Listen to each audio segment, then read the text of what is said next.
مساء الخير أصدقائي الأعزاء. أتمنى تكونوا بخير وبصحة جيدة. مساء الخير إن كان مساء، صباح الخير إن كان صباحا.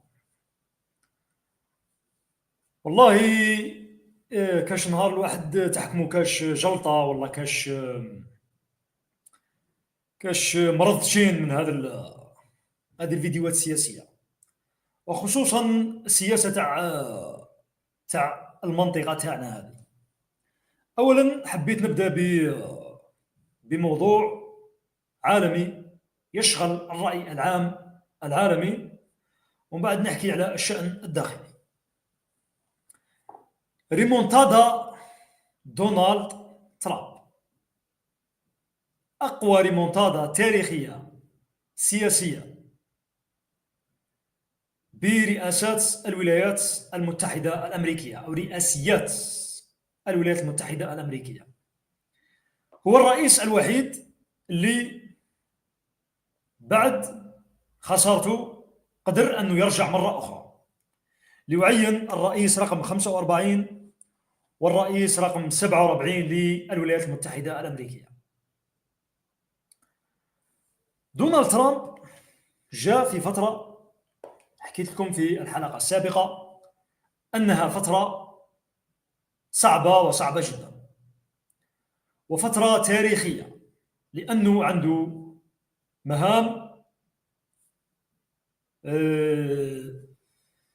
صعبة جدا في الشأن الداخلي الأمريكي، في الشأن الخارجي. المواطن الأمريكي يا خاوتي ما يهتمش بالسياسة الخارجية للولايات المتحدة الأمريكية أبدا. المواطن الأمريكي تهمه حياته داخل أمريكا فقط، لأنه كما راكم كامل عارفين أنه الولايات المتحدة الأمريكية سياساتها الداخلية ما هيش كما سياساتها الخارجية. لما يتعلق الأمر بالشعب الأمريكي وبالمصلحة الأمريكية يهون العالم، فتتخذ بعض المرات مسألة الحريات والديمقراطيات للتدخل في شؤون الدول وكذا. لكن سياسات الولايات المتحدة الأمريكية الخارجية تدعم الدكتاتوريين، تدعم المستعمرين، يعني لا تأبه بمسألة الحريات والديمقراطيات وكذا. الآن نشوف الشأن الداخلي الأمريكي. المواطن الأمريكي اليوم، بما أني زرت الولايات المتحدة الأمريكية، الشعب الأمريكي يشكو من الضرائب، يعني ارتفاع في الضرائب، ارتفاع في المواد الاستهلاكية، البناء التحتية يعني صارت ماهيش كما الأول كما السابق. فهذا خلى المواطن الأمريكي أيضا البطالة، أيضا ارتفاع الأسعار في الكراء وفي الإيجار، إيجار السكن عموما، يعني خلى المواطن الأمريكي غاضب من سياسات بايدن. كاين ناس قالت أنه دونالد ترامب شخصية قوية وأنه الحزب الجمهوري اللي قود فيه دونالد ترامب هو حزب قوي.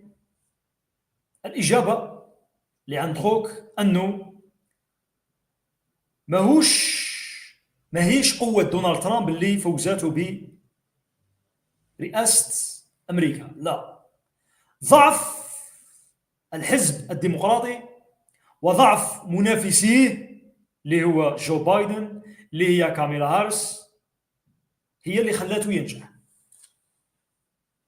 يعني باختصار ضعف الحزب الديمقراطي هو اللي قوى دونالد ترامب فقط. يعني دونالد ترامب لو وجد منافس قوي ليست كاميلا هاريس أو جو بايدن كانت حظوظه ستكون أصعب. قلنا أنه سياسات بايدن الداخلية، وإحنا كي نقولوا بايدن المشكل أنه بايدن ماهوش هو اللي يحكم، اللي تحكم وراه كاميلا هاريس، أوباما، الزوجة نتاعو ميشيل أوباما، كلينتون. هذه النماذج هي اللي تحكم من وراه. وهذا اللي خلت الشعب الأمريكي يفيق بهذه المسألة، واللي دونالد ترامب اتخذها وسيلة باش يهاجم بايدن، أنه بايدن ماهوش هو اللي يحكم، أنه كاين ناس وراه هي اللي تحكم. قلنا أنه الوضع الاقتصادي في الولايات المتحدة الأمريكية كاين ناس كانت ديمقراطيين وولايات متأرجحة حكينا عليها في الحلقة السابقة، خلاتهم يعاقبوا الحزب الديمقراطي. الشعب الأمريكي عاقب وانتقم من بايدن،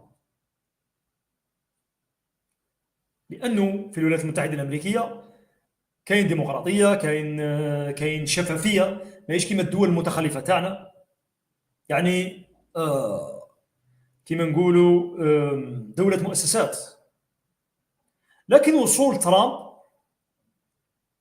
كان في مرحلة صعبة جدا، لأنه عنده قضايا كثيرة جدا. قلنا في الشأن الداخلي عنده اقتصاد تقريبا ما نقولكش منهار، ولكن اقتصاد ماهوش في أحسن حالة.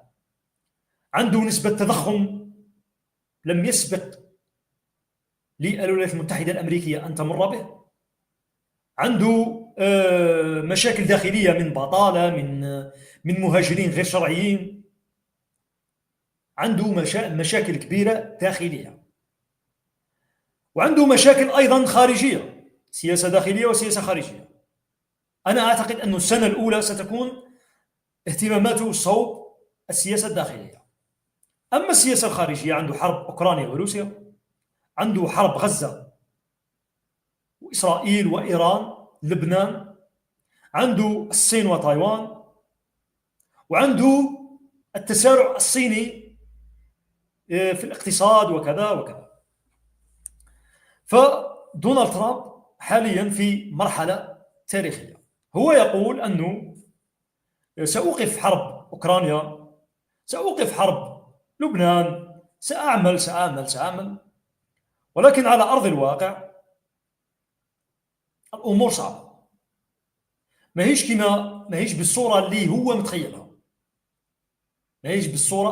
متخيلها، يعني هو يقول أنه رايح يوقف الحرب بين روسيا وأوكرانيا.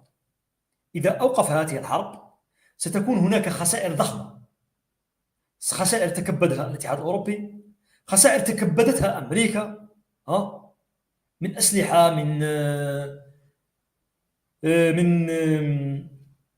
من أموال طائلة صرفت في هذه الحرب. يعني القرار ماهوش سهل، بالإضافة إلى الدول التي استحوذت عليها روسيا الآن راح تولي روسية، أم راح تصبح تابعة لأوكرانيا. مثلا الدول كما لوغانيسك ودونيستك اللي انفصلوا على أوكرانيا راح يرجعهم لأوكرانيا ولا كيف؟ المسألة ما هيش بهذه السهولة. هو الآن يقول ويتعهد كما نقولوا كأي مترشح، لكن الواقع قد يفرض عليك أمور أنت ماكش حابة. ترامب حاليا سياساته الخارجية والمصدر تاع الأموال اللي رايح يجيبها أكيد راح تكون من دول الخليج، لأنه هو يشوف في الخليج بقرة حلوب وراح يحلب من الخليج. عارفينه إنسان اقتصادي وكذا، لكن هو إنسان براغماتي، إنسان يصرح في كم من مرة أنه ما كانش حماية من دون مقابل، ما كانش لازم تدفع الثمن. نشوفوا عدنا ما نشوفوا السنة هذه. كاين ناس بالمناسبة قالت أنه دونالد ترامب إنسان كما نقولوا نحس. يعني في الولاية السابقة نتاعو جاءت الكورونا والحالة، كاين ناس متخوفة أنه ممكن يحدث أمر جلل في السنة القادمة أو اللي بعدها يعني فترة حكم ترامب أكيد رايح يصرى حاجة، أكيد. هذه كامل المحللين والخبراء متنبئين بهذا الأمر.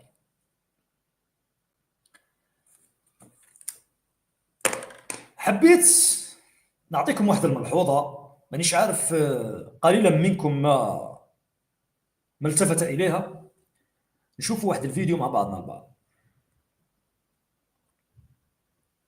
هذه الصورة، هذا الفيديو لجو بايدن. جو بايدن مع أحد المواطنين بعد فوز دونالد ترامب. شوفوا هذا المقطع. Presidential hat. Presidential seal on it. You want an autograph? Oh, sure, I'll autograph. Huh? Yeah. You remember your name? I don't remember my name. I'm slow. You're old Park. You're an old Park. Yeah, I know, man. I'm an old guy. And you're an old Park, right? I know you would know about that. What? About being old. Oh, I know. All right. I'm a young timer. Huh? You know, he reminds me of the guys I grew up with. There was always one in the neighborhood.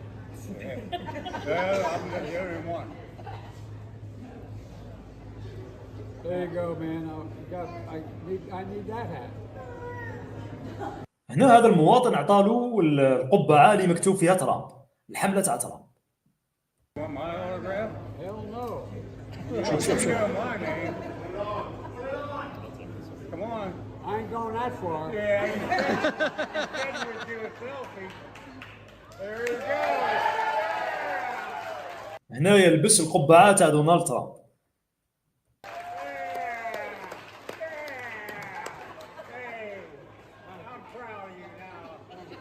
هنا المواطن قال له I proud you now، شكراني الآن أفتخر بك.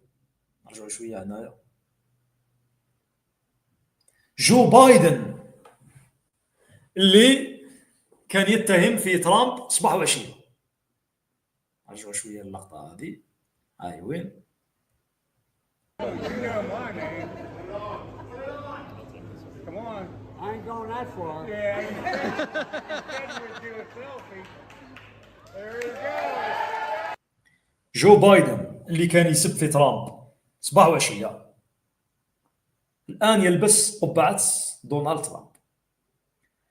هذه بالنسبة لي عندها شقين، بالإضافة إلى كاميلا هاريس اللي خرجت تهنئ في دونالد ترامب، أوباما اللي خرج يهنئ في دونالد ترامب. هذه الناس كانت تسب في دونالد ترامب صباح وعشية، أنه عنده متابعات قضائية، أنه خائن، أنه سرق وثائق رسمية من البيت الأبيض، أنه مانيش عارف. الآن هذه رسالة، هذه عندها زوج تفسيرات لا ثالث لها. تفسرها بأنه هاد الناس ديمقراطيين واعترفوا بالهزيمة وأنهم اقتنعوا بالأمر الواقع وكذا، لكن أنا بالنسبة لي ليست هذه الرسالة. هاد الناس وخصوصا الحزب الديمقراطي الناس دمويين. تسمع بي كاين واحد المثل نسيته يقول لك انك تقره الامان كما نقولوا. هاد الناس دير في خطه تاع رانا معاك يا ترامب، رانا ماناش ضدك، رانا ملاح معاك. هاد الناس راه تخطط لامر ما، صدقوني الحزب الديمقراطي يخطط لامر ما. ترامب، بايدن يلبس القبعه تاع ترامب، اوباما يهنئ، كلينتون تهنئ، كاميلا هاريس تهنئ. يعني كاين امر راه يدار لكي لا يشار اليهم او يشار اليهم باصابع الاتهام في الامر اللي راح يصير. هذه الناس تخطط الى امر ما. انا اعتقد انه انا تنبأت لكم في الحلقه السابقه، قلت لكم ترامب مازال مهدد، لكن هذه الناس تبرئ نفسها من الان لامر الجلل اللي راح يصير. كاين حدث راح يصير مع دونالد ترامب، وتذكروا كلامي جيدا. هذا التمثيل هذا تاع جو بايدن، هذا كان البارح يسب فيه ويخون فيه. ماهيش ديمقراطيه، لا ماهيش ديمقراطيه انك تشكك في الانتخابات، انك مانيش عارف، انك لا تتقبل، انك تبقى تبقى في الفكر نتاعك انه هذا السيد فاشل انه كذا، لكن بين ليله وضحاها كامل اوباما، كلينتون، جو بايدن، كاميلا هاريس، الحزب الديمقراطي كامل يباركوا ويهنئوا في ترامب. هادون راهم دايرين حاجه، هادون والايام بيننا، ما نقول لك الايام القليله، ما نقول لك الايام الكثيره. هذا الناس الحزب الديمقراطي موجد امر جلل لدونالد ترامب، وساذكركم بهذا الفيديو. الان مروا لي الجزائر. انا كاش نهار تحكمني جلطه. انا بعثت من السياسه والفيديوهات السياسيه من السياسه الجزائريه خاصه. لذلك قررت اني ما نموتش وحدي وما تحكمنيش الجلطه وحدي، لازم ثاني نجيبكم معايا. تنوض صباح تلقى قرار، العشيه قرار، كل مؤسسه دايره قرار من راسها، ما تعرف شكون اللي يحكم، ما تعرف شكون، ما تفهم والو، ما تفهم والو، ما تعرف الوزير اللي يحكم، للامين العام تاعو اللي يحكم، لا للعساس تاع الوزاره هو اللي يحكم، لا للبطال اللي فايت على الوزاره هو اللي يحكم، ما تفهم والو. والله كلام من كل قلبي اقوله، ما تفهم والو. نوض صباح على سبيل المثال، طلع لي منشور قدم شويه الصوره. I hope you like the pizza.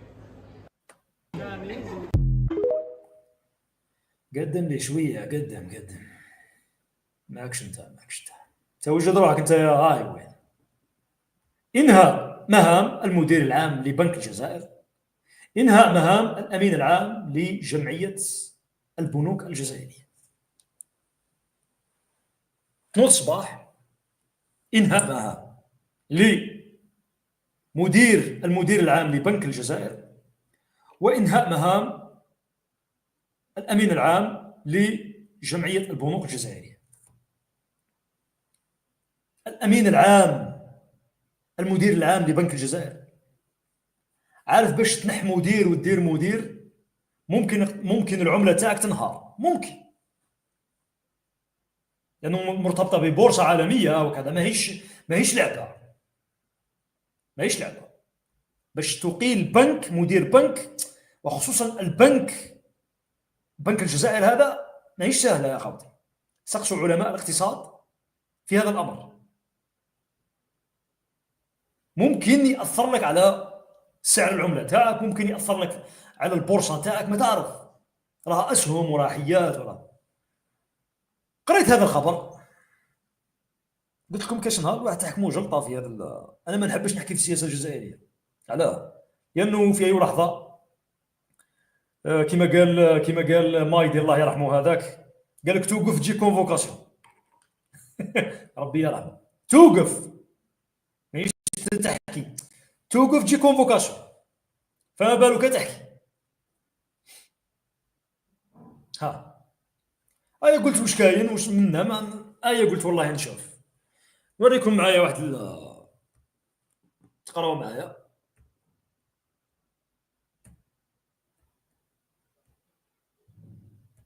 هذا مشاركه، كبر لكم الصوره يا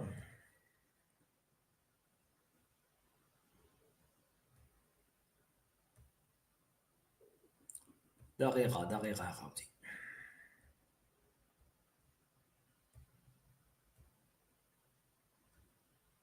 هاي وين، هاي فتحت ديت الريشيرشي يا ودي، ارجع لي ايوه، ماكش انت اصبر.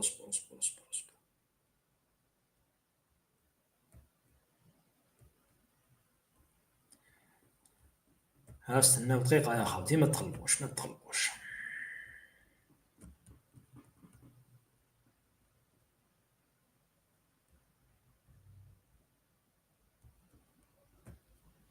هذا في موقع، المفروض هاي باينه عندكم الصوره صح؟ اولس واش كاين؟ هل حظرت الجزائر التعاملات التجارية مع فرنسا ورفعت الحظر عن إسبانيا؟ أفادت مصادر للأوراس أن بنوك تنشط في الجزائر تلقت تعليم تخص الاستيراد والتصدير من وإلى فرنسا. جميل.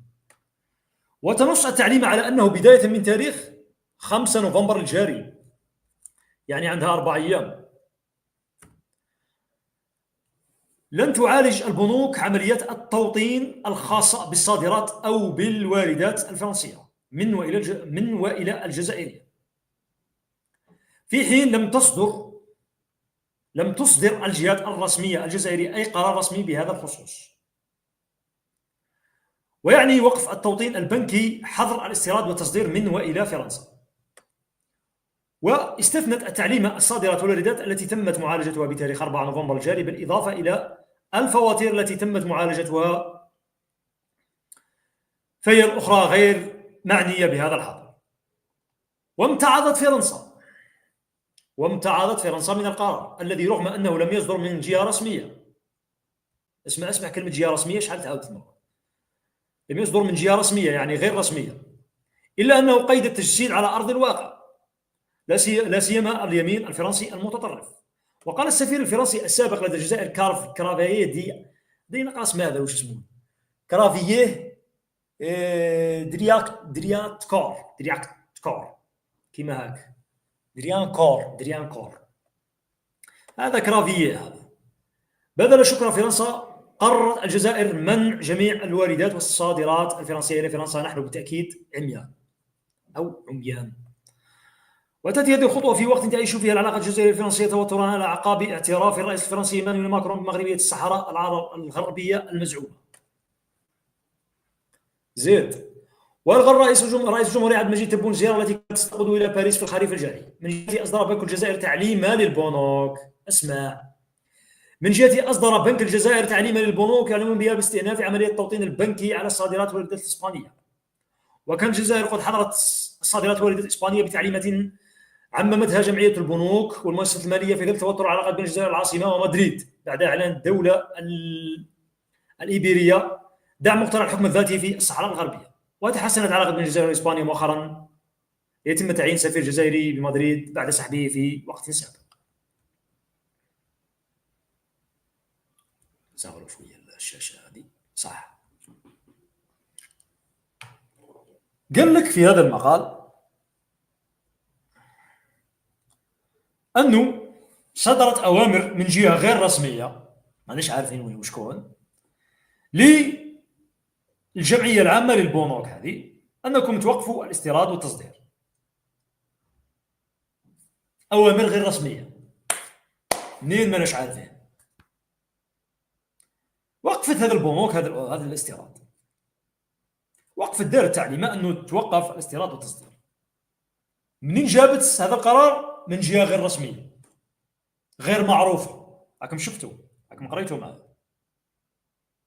يعني الجمعية العامة هذه وش اسمها هذه؟ الجمعية العامة للبنوك. دقيقة يا خاوتي.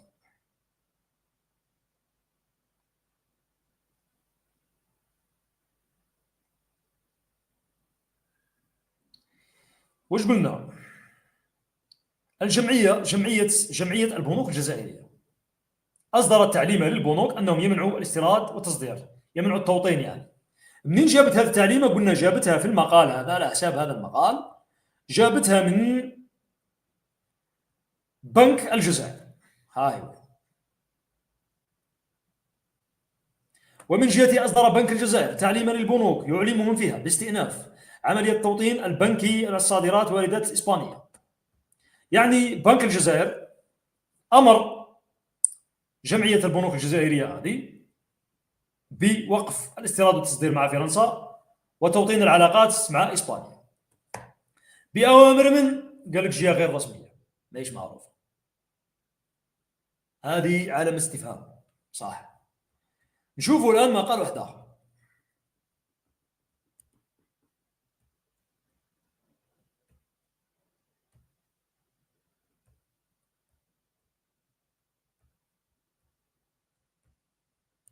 هو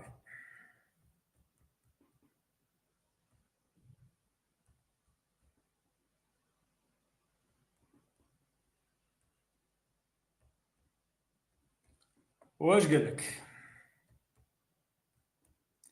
جدل في الجزائر حول تصريحات وقف الاستيراد من فرنسا.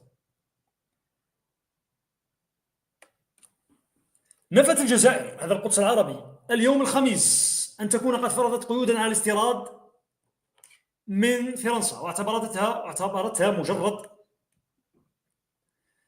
مزاعم كاذبة، في وقت تؤكد وسائل إعلام فرنسية كبيرة أن هذه الإجراءات قد بدأت بالفعل. وجاء في برقية لوكالة الأنباء الجزائرية على إثر الادعاءات الكاذبة التي روج لها السفير الفرنسي السابق بالجزائر في جنونه المعتاد ضد الجزائر فيما يتعلق بالتدابير التقييدية المزعومة للتجارة الخارجية. يود المكتب الإعلامي لدى الوزير الأول تفكروا معي أن ينفي نفيا قاطعا هذه المعلومات التي لا أساس لها من الصحة على الإطلاق، أو على الإطلاق من الصحة. وكان كرافيي اسمه هذا يدوخ، هذا دريونكور، السفير الفرنسي السابق في الجزائر، قد نشر على حسابه على منصة إكس اللي هي تويتر سابقا وثيقة تشير إلى تعليمات تلقتها البنوك الجزائرية بوقف التوطين البنكي لعملية التجارة الخارجية مع فرنسا، وهذه الوثيقة غير المتوقعة كانت قد انتشرت على نطاق واسع عبر وسائل التواصل الاجتماعي. يعني الخلاصة، بنك الجزائر أعطى أوامر جمعية البنوك الجزائرية، أعطاهم أوامر لمنع الاستيراد والتصدير مع فرنسا واسترجاع الاستيراد والتصدير مع إسبانيا. شكون أعطاهم هذه الأوامر؟ قال لك بجهة غير معروفة، مقالة قال كيما هاك، المقال تاع أوراس هذا. بعدها قال لك لا، الوزير الأول قال لك لا، هذه الادعاءات كاذبة وما كاش منها وكذا. ومن بعد واش صرا؟ تم إقالة، ها هو وين، نرجع لكم للفيديو يا خاوتي باش ودي سكتي علينا انت دقيقة برك.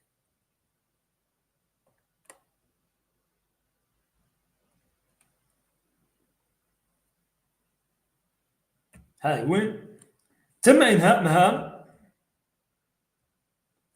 مدير بنك الجزائر والأمين العام لجمعية البنوك الجزائرية. هذا مدير بنك الجزائر جمعية البنوك الجزائرية داروا قرار من راسهم ولا ماناش عارفين، درك نحلوها، درك نفهموها. داروا قرار بمنع الاستيراد والتصدير مع فرنسا واسترجاع العلاقات التجارية وتوطين العلاقات مع إسبانيا.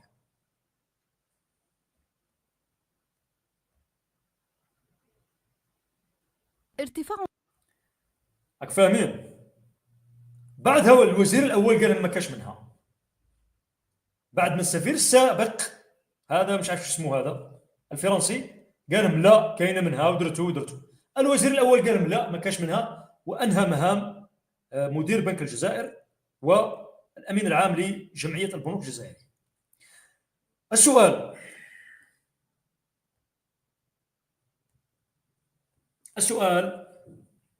هل مدير بنك الجزائر اصدر اوامر لجمعيه البنوك الجزائريه من راسه بقرار تاع دوله منع استيراد وتصدير؟ ماهوش قرار يديروا اي واحد من راسه. اعطى اوامر جمعيه البنوك الجزائريه قال لهم وقفوا الاستيراد والتصدير ورجعوا لاسبانيا من راسه. نديروا كامل الاحتمالات. اذا كان من راسه معناه السيد رئيس، اذا كان من راسه معناه رئيس دوله. اذا كان مش من راسه شكون اعطاه تعليمات؟ من الذي اعطى التعليمات لمدير بنك الجزائر؟ شكون اعطاه التعليمات؟ اكيد ما دارش هذا القرار من راسه، مستحيل، لانه مش قرار تاع يديروا شخص هكذا، هذا قرار تاع دوله ماهوش. شكون عطاه تعليمات؟ وضحوا لنا، احكوا لنا ما تقولناش انهاء مهام وخلاص. انهاء مهام لانه دار ذيك. شكون؟ ماناش فاهمين. اما انه دار قرارات من راسه، هذا يعني انه رئيس دوله، هذا خلاص ده الله يبارك. اما انه نفذ تعليمات، اما انه اللي اعطاه التعليمات اعطاه هذا القرار ودار في رايه. ما عندهاش تفسير ثالث. خير انت اللي يعجبك، خير انت اللي يعجبك.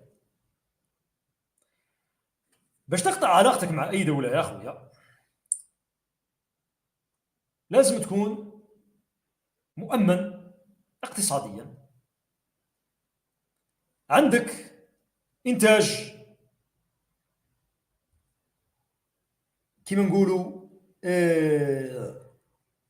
ملك ليك 100%، يعني تنتج 100%.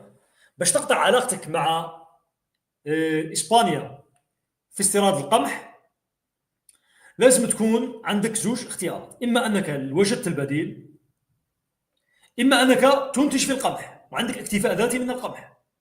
اما انك تدير قرار كيما هاك من راسك، هذه ولات عشوائيه. هذه ولات عشوائيه. هل عندك اكتفاء ذاتي؟ السؤال هل عندك اكتفاء ذاتي؟ نشوف هذا الروبورتاج. في أسعار البن والكاكاو شهدتها الأسواق العالمية زيادة أثرت سلبا على أسعار القهوة، الشوكولا والحلويات بالجزائر، فقد عرفت هذه المواد زيادة فقط 25%. ارتفاع خطر شغلات في مستوى السوق العالميه. احنا السكر والقهوه ومازلنا واهلين فيهم. تقطع علاقاتك مع دوله ما عنديش مشكله، اقطع علاقاتك مع العالم، لكن لما يكون عندك اكتفاء ذاتي، لما توجد البديل باش تقطع العلاقات. ماهيش لا تتخذ امور هكذاك عبثا. هذا مدير بنك الجزائر كيفاش اصدر القرار؟ من راسه ولا جاته تعليمه ولا عطيته تعليمه ودرتوا عليه ولا كيف؟ فهمونا.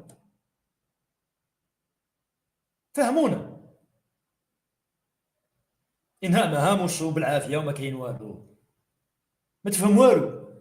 لذلك قلت لكم انا وليت ما نحبش نحكي في السياسه الجزائريه هذه، لانه تحكمك القنطه وتحكمك الجلطه وكما قال مايدي توقف تجي كونفوكاسيون، توقف تجي كونفوكاسيون. يا سيدي خلاص عولت تحبس الاستيراد. كملوا هذا الفيديو دقيقه. كيما القهوه ضربها الجليد ما جاش السنه كيما لازم، ارتفعت بزاف تقريبا 25%. تأثر القهوه راهي غاليه، غاليه وتأثر على الكاوكاو وعلى الامور اللي يتخدموا بالكاكاو. التجار من جهتهم أكدوا أن الارتفاع بدأ بصفة تدريجية منذ بداية السنة ليتجاوز مؤخرا. احنا مازلنا واحلين في القهوه يا خاوتي، مازلنا واحلين في القهوه والسكر. رانا في 2025 دوك خلاص، العالم راه الله يبارك. احنا رانا مازلنا نحكوا في القهوه والسكر. والله الصح راني من قلبي نحكي من قلبي. اش كاين؟ صح، قررت انك دير قطع علاقات مع دوله. حبسوا هذا دقيقه. كاين واحد المقال نقراه لكم. لما تحب تقطع علاقاتك مع اي دوله وخصوصا العلاقات الاقتصاديه، نقرا عليكم هذا المقال ونحلوه مع بعضنا البعض ونشوفوا اسكو هذه النقاط. فيه 5 نقاط، 1 2 3 4 5 6 7 8 9، فيه 9 نقاط. نشوفوا هذه النقاط متوفره فينا او لا. اذا كانت متوفره فينا اقطع العلاقات مع اي دوله كما تحب، ماهيش متوفره فينا ستوب. شوف، قبل أن تقطع دولة على تعاملاتها الاقتصادية في مجالات الاستيراد والتصدير، يجب أن تتخذ عدة احتياطات استراتيجية لضمان استقرار الاقتصاد وحمايته من المخاطر التي قد تنشأ عن هذا القرار. من بين هذه الاحتياطات وش هي؟ تحليل التأثيرات الاقتصادية. وش معنى؟ يجب على الدولة إجراء تقييم شامل لتأثير قطع العلاقات الاقتصادية على مختلف القطاعات. دقيقة خمسة.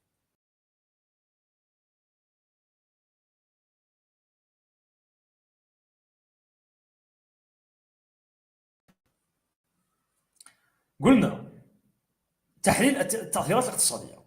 يجب على الدولة إجراء تقييم شامل لتأثير قطع العلاقات الاقتصادية على مختلف القطاعات الاقتصادية مثل الصناعة، الزراعة والخدمات، ويتضمن ذلك تقدير تأثير ذلك على النمو الاقتصادي مثل البطالة، التضخم، واستقرار العملة الوطنية. يعني باش تقطع علاقتك مع أي دولة لازم تدير تقييم شامل ليك أنت.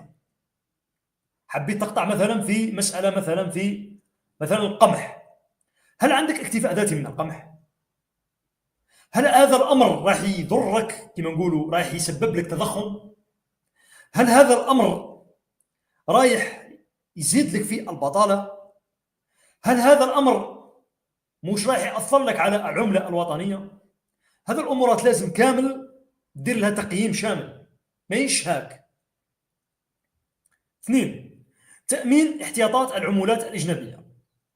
من المهم أن تتأكد الدولة من توفر احتياطات كافية من العملات الأجنبية لتلبية احتياجاتها من السلع الأساسية والمستلزمات التي لا يمكن استبدالها بسهولة من داخل البلاد. احتياطي عندنا، هذه النقطة تتوفر في الجزائر. احتياطي العملة الأجنبية عندنا حاليا راه تقريبا 80 مليار دولار، هذه نقطة عندنا. لكن المسألة ولا ما عندناش تنويع مصادر الإمداد. هل الجزائر عندها تنويع في مصادر الإمداد؟ حبيت تقطع مع فرنسا، عندك مع إيطاليا، عندك مع إسبانيا، عندك مع ذيك. احنا إسبانيا وحابسة، أقطع مع ذي وافتح مع ذي، ماهيش منطقية. هذا الإجراء تاع افتح مع ذي واقطع مع ذي راه يقعد شهرين ثلاثة بس تسترجع الثقة تاع الدولة هذه اللي قطعت معها العلاقة فجأة. مثلا إسبانيا ماهيش هكذا، لازم هي دير دراسة جدوى، تشوف الأمور عندها حيثيات. ما ترجعلكش تروح يا إسبانيا جاية يا الجزائر، ماهيش كيما هاك. تنويع مصادر الإمداد ما عندناش هذه. يجب على الدولة البحث عن أسواق بديلة للسلع والخدمات التي كانت تعتمد عليها من الدول التي تم قطع العلاقات معها، وذلك لتقليل الاعتماد على دولة واحدة أو مجموعة محدودة من الدول. هذه ما عندناش، ناقصة، كاين بصح ناقصة. 4. تعزيز الإنتاج المحلي. من الضروري زيادة قدرة الإنتاج المحلي وتعزيز الصناعات الوطنية لتقليل الحاجة إلى الاستيراد. هذا يشمل تحسين البنية التحتية، استثمارات في البحث والتطوير، وتوفير الحوافز للصناعات المحلية. قبل ما تقطع علاقتك مع أي دولة أنا نشوف هذه أهم نقطة، تعزيز الإنتاج المحلي.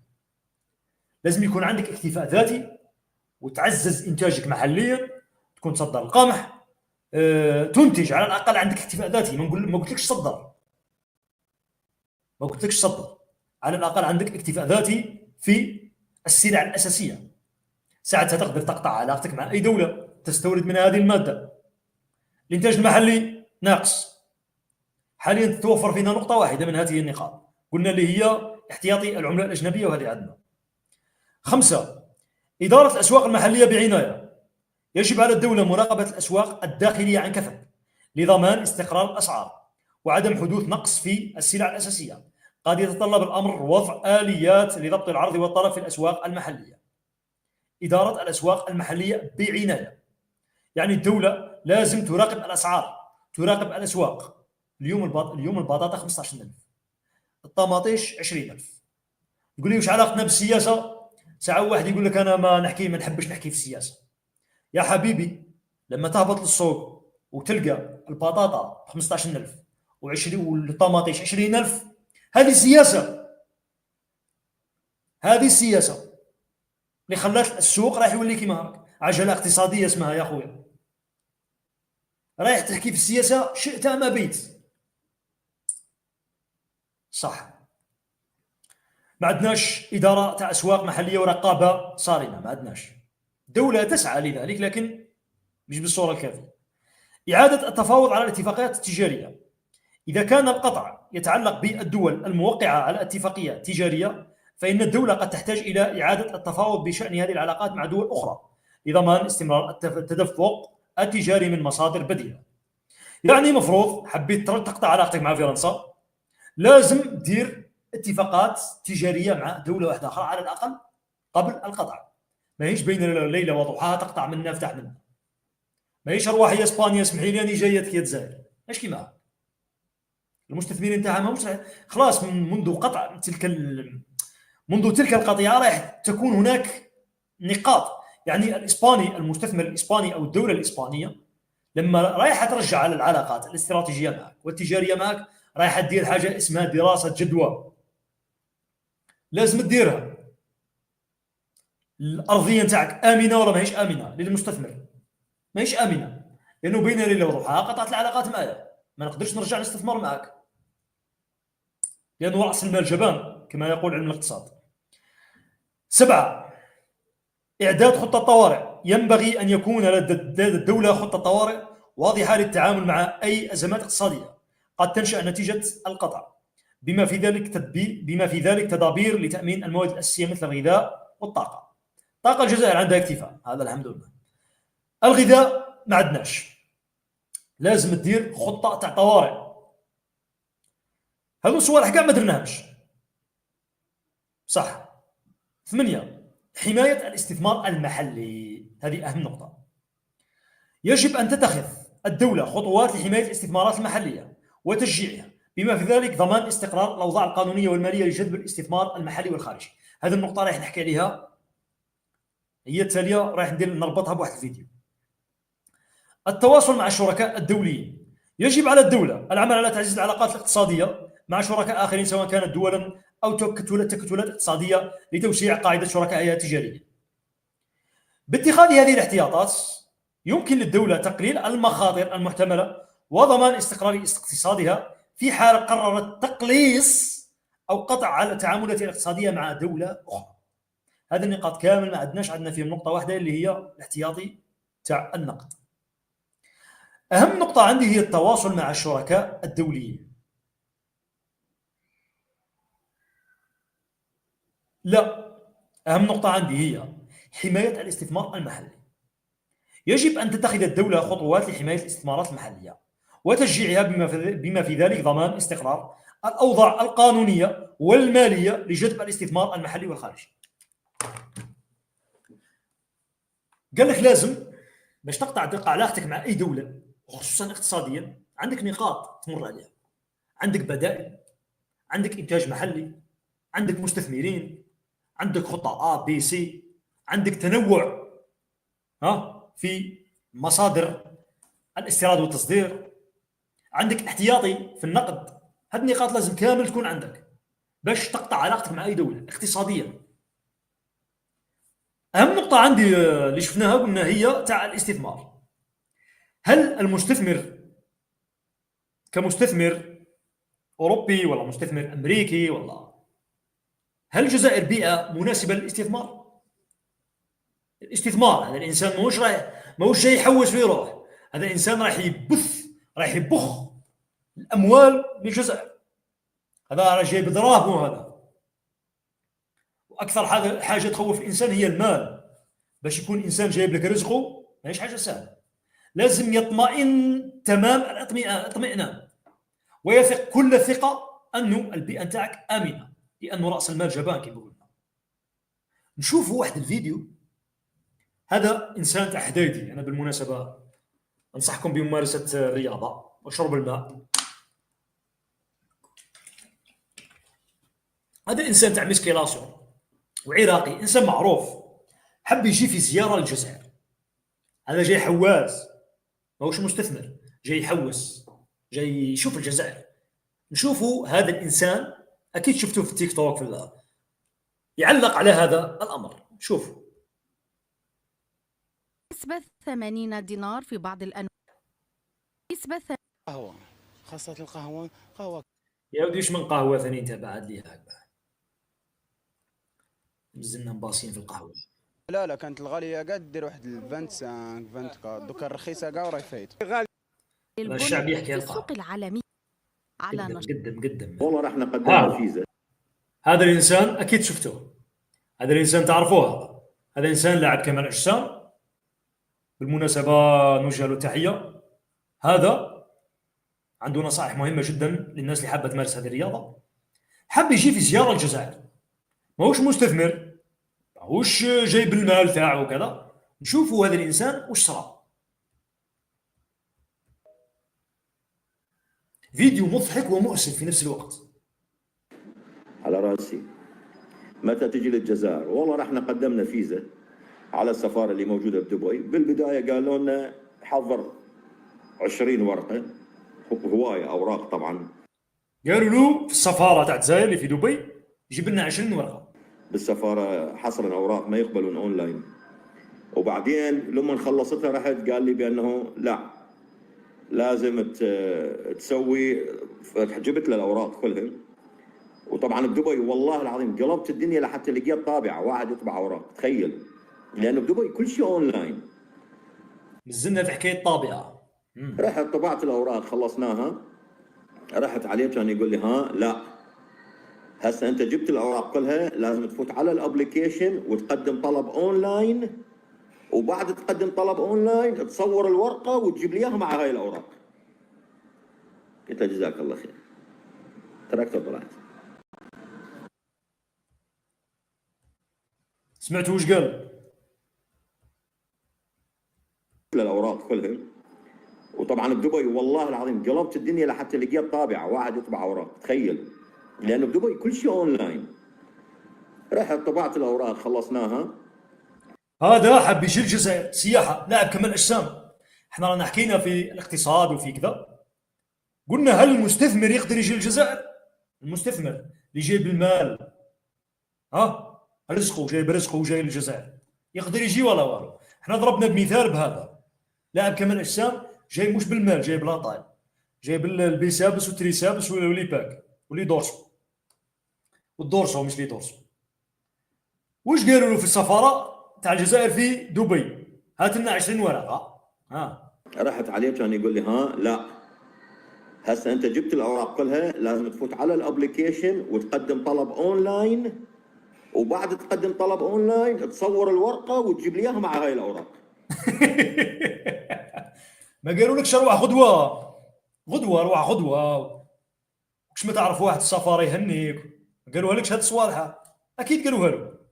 شوف كش ما واحد يهنيك وروح غدوه.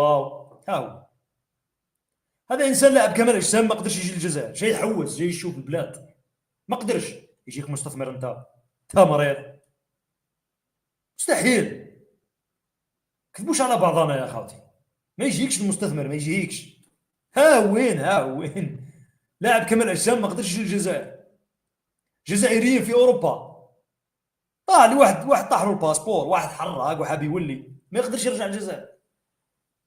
باش تعاود تريكيبيري الباسبور تاعك في السفارات وفي القنصليه تاع الجزائريه في الخارج، تقدرش. روح غدوه وهات الفوتوكوبي وهات لي ذيك. قالوا له هات لنا 20 ورقه وصورها، درنا عليها فوتوكوبي. قال لهم مش هي الفوتوكوبي هذا سيدنا، في دبي ما عندهمش حكايه اسمها فوتوكوبي، كلش اونلاين. قال لهم اسمحوا لي يا اخوتي. قلت له جزاك الله خير. قلت له بارك الله فيك، جزاك الله كله خير. بطلت. كتبوش على بعض. مستحيل باش تقطع علاقتك مع دولة اقتصاديا وانت ماكش مأمن نفسك في النقاط اللي حكيت لك عليها في البداية. ما عندكش ديك، ما عندكش مستثمرين، ما عندكش. عندنا نقطة واحدة اللي هي الاحتياطي النقدي، هذه كاينة. ما عندكش بدائل. سؤال: شكون اللي أمر مدير بنك الجزائر أنه يأمر جمعية البنوك هذه بإصدار قرار منع استيراد وتصدير مع فرنسا؟ شكون؟ إذا كان من راسه فهو دولة، فهو رئيس ساعتها. إذا كان مش هو، شكون؟ الوزير الأول قالوا ما كاش منها، مانيش أنا. شكون؟ كما قال مايدي، قالوا توقف تجي كونفوكاسيون. ماهيش تهضر، توقف تجي كونفوكاسيون. انا وليت ما نحبش نحكي في السياسه خاوتي، لاني خايف كاش نهار ماهيش خايف من الاعتقال وكذا، لا لا لا، خايف كاش نهار قلبي يطرطق. اقسم لكم بالله وليت نحكي كي نحكي في السياسه الجزائريه قلبي يولي داير هاك، ولي منفوخ هاك، والله صايرت لكم هذه العفسه ولا كي تحكي في الجزائر في السياسه الجزائريه ما يتنفخش قلبك، ما تحسش هذه منفوخه تجي هذه يسموها جماعه الطب يسموها ميلو ولا مانيش عارف، ميلو كارديو ولا هي كيما هاك، شغل انتفاخ في القلب. انا يصرى لي كيما هاك. واش تحكي واش تهضر واش تحكي تروح ليه هو مطيحها دوله في بيرو هذاك، اي مؤسسه، روح البلديه، روح الولايه، روح الدائره، روح الوزاره، روح المديريه، روح مانيش عارف، روح الرئاسه، تلقاه داير تلقاه رئيس في بيرو، داير دوله كاع، دوله واعلام وما على بالوش، وينفذ في قرارات ويدير في تعيينات وتعليمات من راسه، تفهم والو. هذه بلادنا يا خاوتي، كتبوش على بعضها. كاين واحد المقوله تقول، نختم بها، انه كل من فات ال50 سنه فهو فاسد بالضروره. كل انسان فات ال50 سنه فهو فاسد بالضروره. يعني هو فاسد بصح ماهوش ما على بالوش بلي راه فاسد، لانه تربى نشأ وعمل في بيئة فساد يتنفس فساد، فكره فكر فساد، هو يحسب روحه مش فاسد بصح هو فاسد. لذلك الجزائر، مانيش حاب نحبطكم يا خاوتي، مانيش حاب نطيح لكم المورال، ولكن مازال اخوتي، مازال النضج الفكري للشعب احنا ما نكذبوش عليكم، انا الرساله نتاعي للشعب، لاني اثق في الشعب، وممكن واحد فيكم يتولى منصب قيادي في الدوله في يوم من الايام، اذا قدر يغير شيء نكونوا احنا نفخر بهذا العمل، لاننا قدرنا ناثروا في انسان. هذه الرساله نتاعنا. اما اني باش نجيك ونطالبك بالتغيير وكذا، مازال اخوتي، ما نكذبش عليكم، مازال الشعب لا يلام، السلطه هي التي تلام. كاين ناس تلوم في الشعب، كاين ناس تلوم في الشعب وما تلومش السلطه، لا، النسبه الكبيره تلام السلطه، لانه عندها الامكانيات، عندها القرار. كما هذا الانسان هذا اللي شفناه، هذا انسان سائح. افتحوا السياحه افتحوا السياحه، خلوا الناس تجينا، خلوا الشعب الجزائري يحتك بالناس. الشعب المواطن البسيط هذا، المواطن الجزائري، به مكبوت، به منغلق، ولا يشوف في اوروبا جنه، امريكا جنه، مع انه اوروبا ما هي جنه وامريكا ما هي جنه. لما يروح ثم تجيه الصدمه الحضاريه. ممكن مليحه في البنيان وكذا وفي الطرق، لكن ما هي الجنه. يعني ممكن ثم ما تخدمش البلاد برا، ما هي الجنه يا خاوتي، ما نكذبوش على بعض. خلوا الشعب الجزائري يختلط، اعطوا الجزائري هذا اللي راك غالق عليه، انا متاكد 100% لو كان عنده الفرصه بكل سهوله انه يروح لاوروبا، صدقني راه يولي. خليه يروح يشوف يستكشف العالم. خلي الناس تجي على يا سيدي، ماكش حابه يروح، خلي الناس تجي يشوف الناس، يحتك بالناس، يشوف العراقي ويشوف اللبناني ويشوف المصري ويشوف الاوروبي ويشوف الكندي ويشوف. سهل جماعه، حيث الفيزا سهلها باش يجيك الاستثمارات، باش تجيك تصعبهاش. والله نصيحه من كل قلبي لصناع القرار، سهلوا الفيزا، ماهيش للشعب بس، للناس هذو اعطوا لهم الفيزا بكل سهوله، تكون الفيزا الكترونيه كما كامل الدول، عنده استماره يملاها معلوماته العامه، دير عليه تحقيق، ما كانش مشكل امني، يتفضل، سهله مهله. رانا غرقنا، رانا خلاص، خلوا الناس تجينا، ماكمش حابين الناس تروح، خلوا الناس تجينا. كيما هذا انسان ما قدرش يجي للجزائر، كيفاش يجيك انت مستثمر؟ مش منطقي هذا، ليش منطقي؟ اذا كان بلاد مدير البنك الجزائري داير قرارات من راسه مصيريه تاع الدوله، هذه مصيبه. ساعتها هو رئيس، ساعتها ولا انا رئيس، هذا مصيبه. ولا استبعد، ما نستبعد والو. انا في الجزائر ما نستبعد والو، ممكن فعلا ناض صباح سي دار قرار، لانه يعني شاف روحه خلاص، استوحش في المنصب وكذا، توحش. لذلك تنتهي حلقاتنا اليوم وهذا البث. ما تنساش تشوف الفيديوهات السابقة لعلك تجد فيها ما ينفعك. ما تنساش دير اشتراك واعجاب في القناة. واش نقول لكم يا خاوتي، نلتقي ان شاء الله في حلقة قادمة. سلام.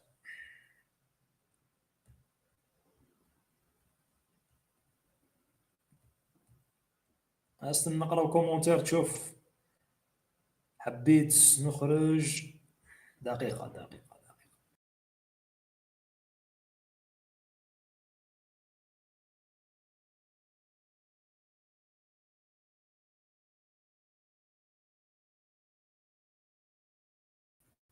ايه، هذا واحد السيد قال لي اني حبيت نخرج، قال لي راك غايظني كي ما عندكش المشاهدين. ربي يحفظك ان شاء الله. اقعد معانا، ريح معانا، افهمني مليح. انا نعطيك واحد الفكره يا ولد، هذا البرنامج ما تهمنيش نسبه المشاهده، لو كان يتابعني واحد فقط، واحد يصل فيه. مانيش انا هذا الفيديو داير، وانا هذه المنصه ماني دايرها للشهره، ماني دايرها لكسب المال، انا دايرها كلام في قلبي، غضب دخلاني، حبيت نعبر، هذه فقط. لو كان يتبعني واحد، لو كان ما يتبعني حتى واحد ثاني، ما عندي مشكل، عادي. مانيش الحمد لله، مانيش شايف وعايف الحمد لله، مانيش والله ماني دايرها لا منصه لكسب المال او للشهره. تعقب وقت غايبتني البلاد، حابلها الافضل. كاين سلبيات ما عجبتنيش، نقدر نعبر في الممكن، لانه توقف تجي كونفوكاسيون في الممكن، في المتاح. يعني في الجزائر مانيش قاعد في الخارج، وخرجت الخارج انا من قبل، كنت قادر نلعبها معارض من ثم وكذا، لكن لا عنديش هذاك التوجه. انا حبيت اذا كنت نعارض، حبيت نعارض منها في حدود المتاح، واعتبر انه هذه الرساله حبسوا هذا.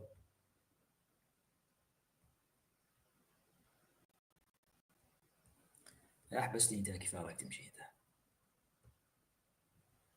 المهم خلوها في المتاح، راني قاعد نحكي، ماني خاسر والو، الحمد لله. القهوه مساميه والماء مساميه، وراني قاعد نحكي، مانيش دايرها منصه للربح. لذلك اذا كنت غايدك صح، غايدك ياسر، ما تزيدش تفرج فيها، عادي جدا. اذا كنت غايدك، واذا كنت غايدك اكثر، ما تديرليش اعجاب، ما بعدني بلوكيني، ما تخلطش فيا كاع، بارك الله فيك. المهم يا خوتي، نلتقي ان شاء الله في حلقه قادمه، وما تنساش الاعجاب والاشتراك في القناه. ما تنساش تشوف فيديوهات السابقه لعلك تجد منفعك. السلام عليكم.